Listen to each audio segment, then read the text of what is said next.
Evangelho de São Marcos, capítulos 7 e 8. Discussão com os fariseus. Os fariseus e alguns dos escribas vindos de Jerusalém tinham se reunido em torno dele e perceberam que alguns dos seus discípulos comiam o pão com as mãos impuras, isto é, sem as lavar. Com efeito, os fariseus e todos os judeus, apegando-se à tradição dos antigos, não comem sem lavar cuidadosamente as mãos e, quando voltam do mercado, não comem sem ter feito abluções. E há muitos outros costumes que observam por tradição, como lavar os copos, os jarros e os pratos de metal. Os fariseus e os escribas perguntaram-lhe: por que não andam os teus discípulos conforme a tradição dos antigos, mas comem o pão com as mãos impuras?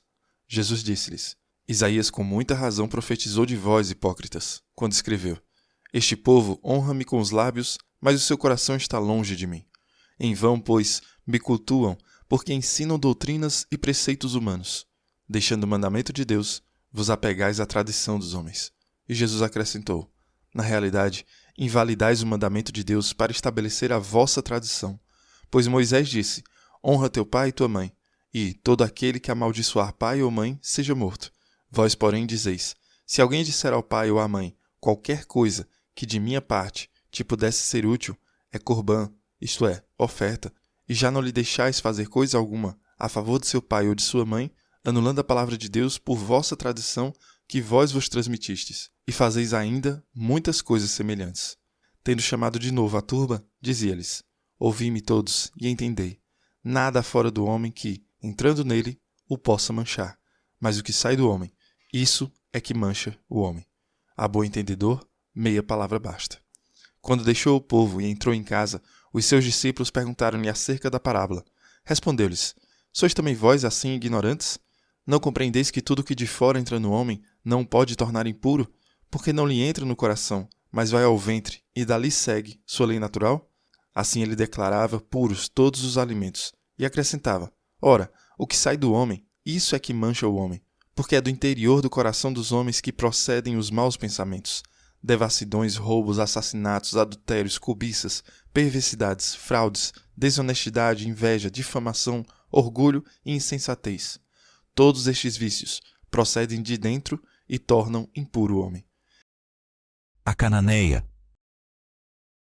Em seguida, deixando aquele lugar, foi para a terra de Tiro e de Sidônia, e tendo entrado numa casa, não quis que ninguém o soubesse, mas não pôde ficar oculto, pois uma mulher, cuja filha possuía um espírito imundo, logo que soube que ele estava ali, entrou e caiu a seus pés. Essa mulher era pagã, de origem cirofenícia. Ora, ela suplicava-lhe que expelisse de sua filha o demônio. Disse-lhe Jesus: deixa primeiro que se fartem os filhos, porque não fica bem tomar o pão dos filhos e lançá-lo aos cães. Mas ela respondeu: é verdade, Senhor, mas também os cachorrinhos debaixo da mesa comem das migalhas dos filhos. Jesus respondeu-lhe: por causa desta palavra, vai-te, que saiu o demônio de tua filha. Voltou ela para casa e achou a menina deitada na cama. O demônio havia saído. Milagre do surdo-mudo. Ele deixou de novo as fronteiras de Tiro e foi para Sidônia, ao mar da Galileia, no meio do território da Decápole. Ora, apresentaram-lhe um surdo-mudo, rogando-lhe que lhe impusesse a mão. Jesus tomou-o à parte dentre o povo, pôs-lhe os dedos nos ouvidos e tocou-lhe a língua com saliva. E levantou os olhos ao céu, deu um suspiro e disse-lhe: Éfeta, que quer dizer, abre-te. No mesmo instante, os ouvidos se lhe abriram, a prisão da língua se lhe desfez, e ele falava perfeitamente. Proibiu-lhes que o dissessem a alguém, mas, quanto mais lhes proibia, tanto mais o publicavam, e tanto mais se admiravam, dizendo: ele fez bem todas as coisas, fez ouvirem os surdos e falarem os mudos. Segunda multiplicação dos pães. Naqueles dias, como fosse novamente numerosa a multidão, e não tivessem o que comer, Jesus convocou os discípulos e lhes disse: tenho compaixão deste povo. Já há 3 dias perseveram comigo e não têm o que comer. Se os despedirem em jejum para suas casas, desfalecerão no caminho. E alguns deles vieram de longe. Seus discípulos responderam-lhe: como poderá alguém fartá-los de pão aqui no deserto? Mas ele perguntou-lhes: quantos pães tendes? 7, responderam. Mandou então que o povo se assentasse no chão. Tomando os 7 pães, deu graças, partiu-os e entregou-os a seus discípulos, para que os distribuíssem, e eles os distribuíram ao povo. Tinham também alguns peixinhos. Ele os abençoou e mandou também distribuí-los. Comeram e ficaram fartos. E dos pedaços que sobraram, levantaram 7 cestos. Ora, os que comeram eram cerca de 4.000 pessoas. Em seguida, Jesus os despediu. E, embarcando depois com seus discípulos, foi para o território de Dalmanuta. Os fariseus reclamam um prodígio, acautelar-se deles. Vieram os fariseus e puseram-se a disputar com ele e pediram-lhe um sinal do céu, para pô-lo à prova. Jesus, porém, suspirando no seu coração, disse: Por que pede esta geração um sinal? Em verdade vos digo, jamais lhe será dado um sinal. Deixou-os e seguiu de barca para outra margem. Aconteceu que eles haviam esquecido de levar pães consigo. Na barca havia um único pão. Jesus advertiu-os: Abri os olhos e acautelai-vos do fermento dos fariseus e do fermento de Herodes. E eles comentavam entre si que era por não terem pão. Jesus percebeu e disse-lhes: Por que discutis por não terdes pão? Ainda não tendes refletido nem compreendido? Tendes, pois, o coração insensível? Tendo olhos não vedes? E tendo ouvidos não ouves? Não vos lembrais mais? Ao partir eu os 5 pães entre os 5.000, quantos cestos recolhestes cheios de pedaços? Responderam-lhe: 12. E quando parti os 7 pães entre os 4.000 homens, quantos cestos de pedaços levantastes? 7. Responderam-lhe. Jesus disse-lhes: Como é que ainda não entendeis? Cura de um cego. Chegando eles a Betsaida, trouxeram-lhe um cego e suplicaram-lhe que o tocasse. Jesus tomou o cego pela mão e levou-o para fora da aldeia. Pôs-lhe saliva nos olhos e, impondo-lhe as mãos, perguntou-lhe: Vês alguma coisa? O cego levantou os olhos e respondeu: Vejo os homens, como árvores que andam. Em seguida, Jesus lhe impôs as mãos nos olhos e ele começou a ver e ficou curado, de modo que via distintamente de longe, e mandou para casa, dizendo-lhe: Não entres nem mesmo na aldeia.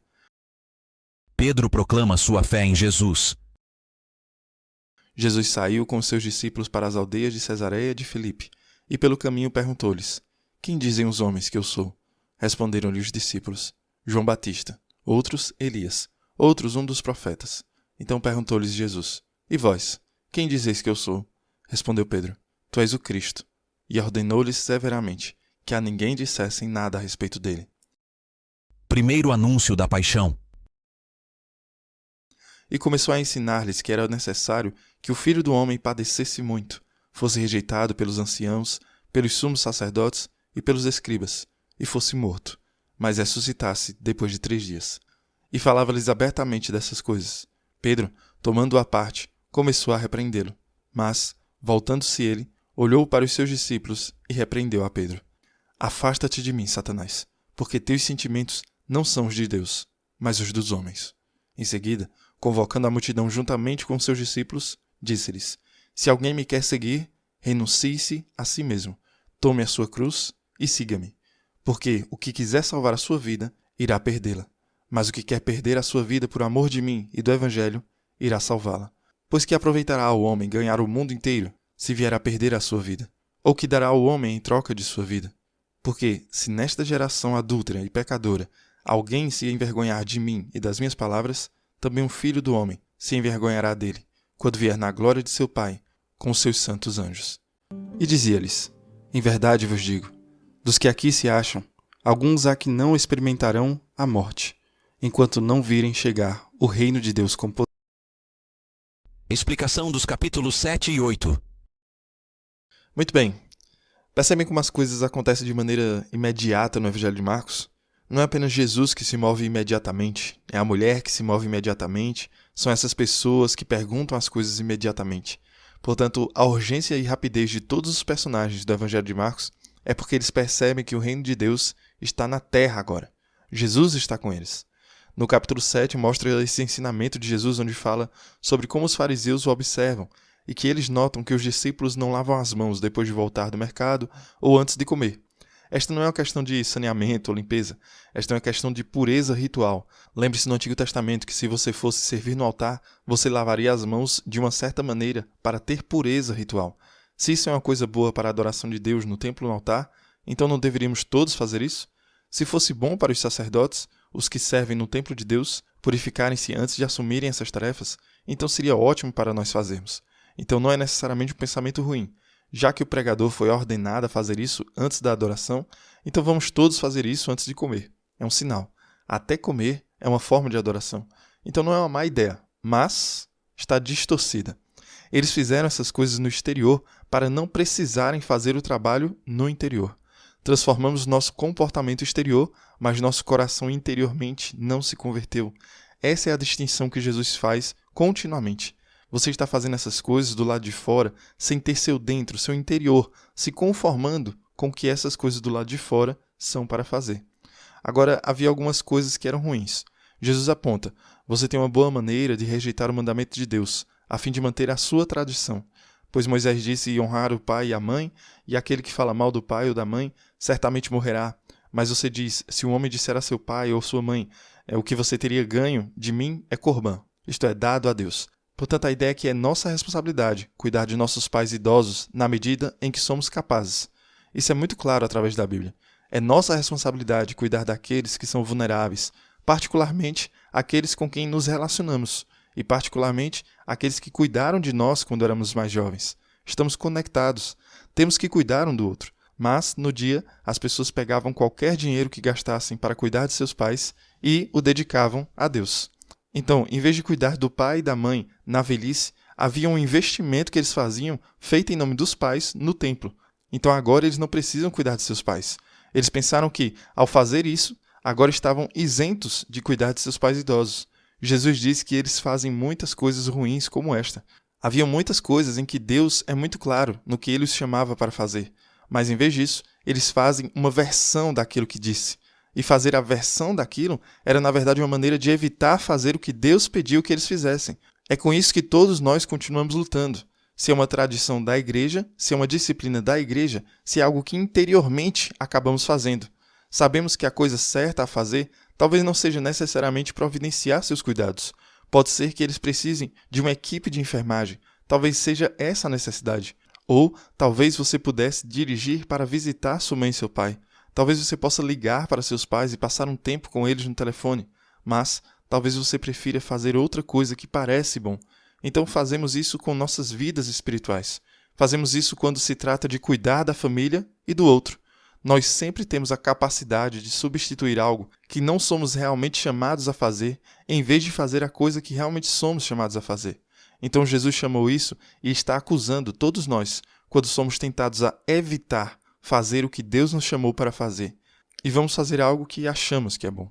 E agora vamos para a mulher Sirofenícia. Ela era uma mulher grega de Tiro e não uma judia. Ela é da mesma região de Jesus, ela só pertence a uma religião diferente.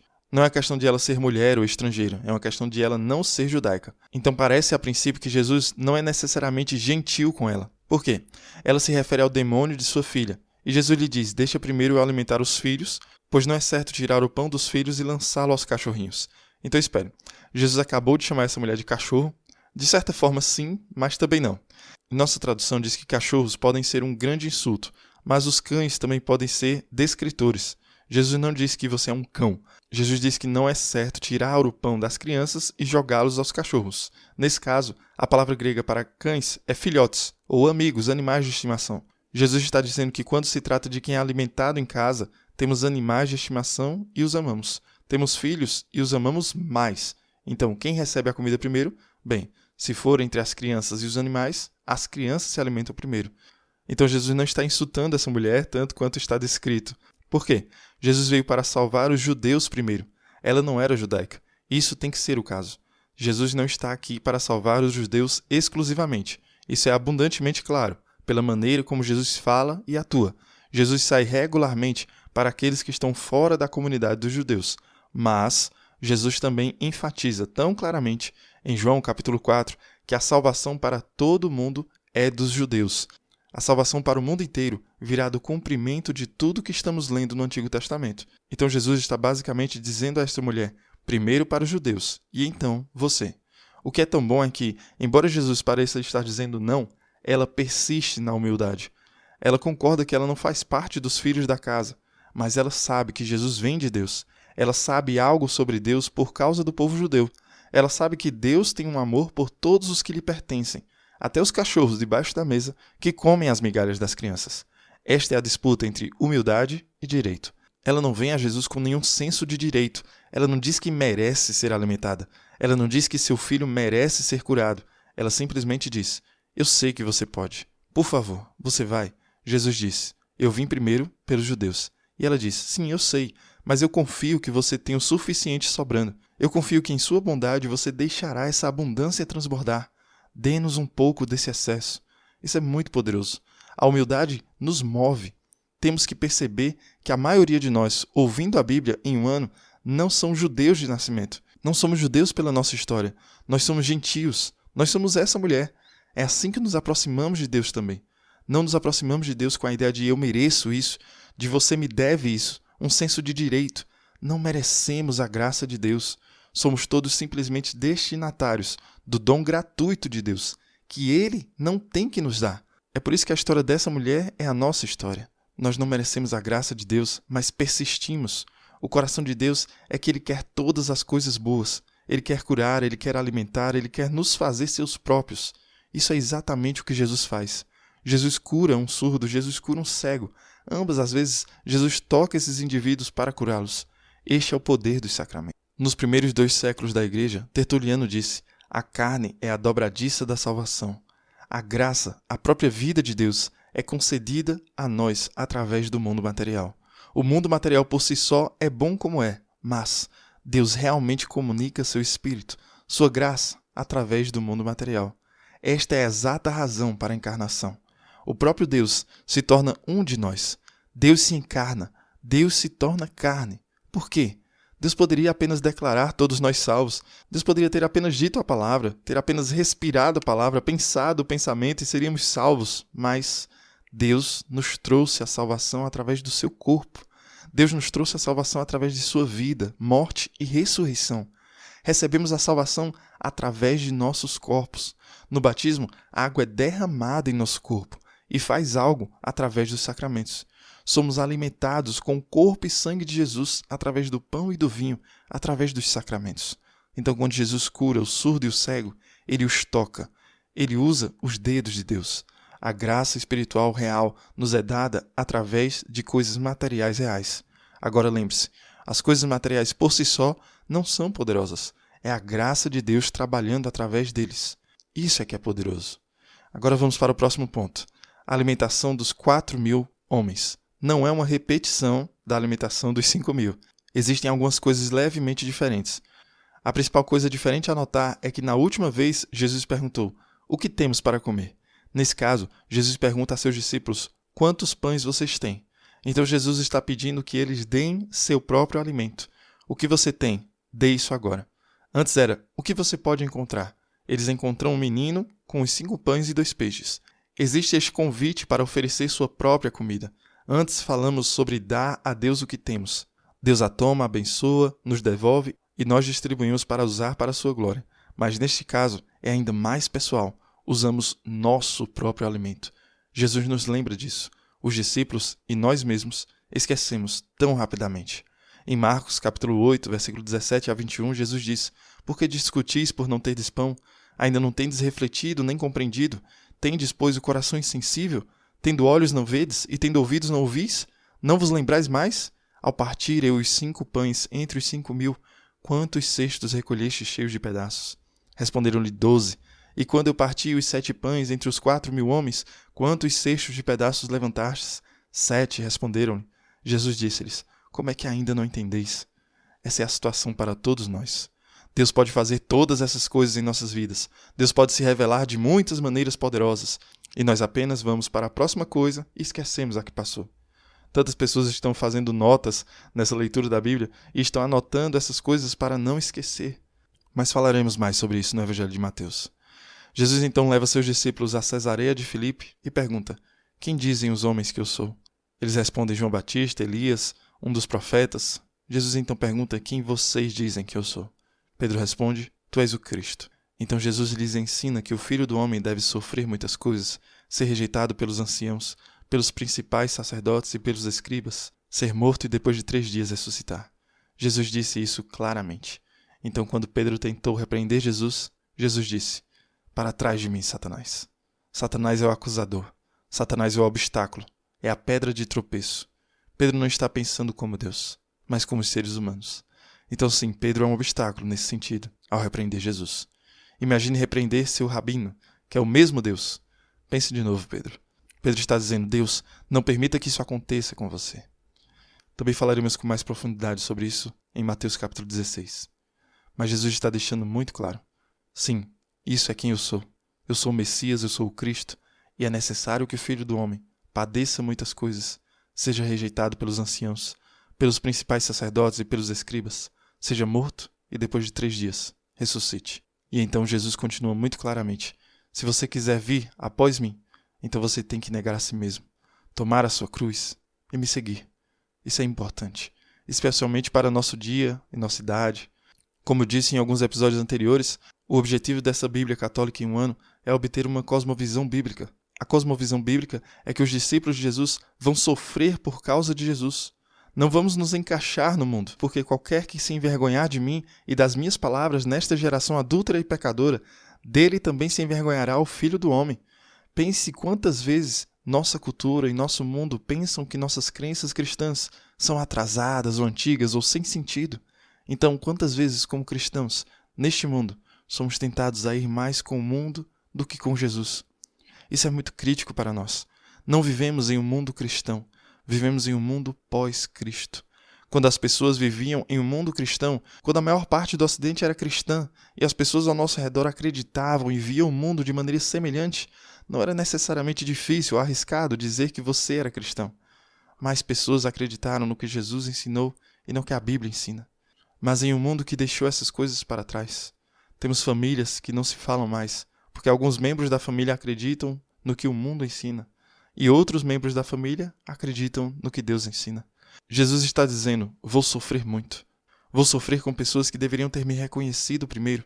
Eu vou sofrer. Eu vou ser esmagado pela morte. Eu vou ser crucificado. Se você vai me seguir, você também seguirá esse caminho. Este é o convite e condições para o discipulado. Não podemos pertencer a Jesus sem isso. Nenhuma quantidade de tentar mudar o que Jesus disse nunca vai ajudar. Nenhuma quantidade de tentar mudar o que a igreja sempre ensinou vai ajudar. O que vai ajudar é a graça, a coragem. É aquela mundialidade bíblica pela qual todos estamos orando e ouvindo estas palavras de Deus. Esperamos que não apenas nossa visão de mundo seja moldada por uma lente bíblica, mas também nossos corações serão afiados. Nossos corações serão fortalecidos, serão encorajados, para que possamos proclamar Cristo com um ser corajoso e um amor a um mundo que esqueceu quem Ele é. Que Deus abençoe você e reze por mim.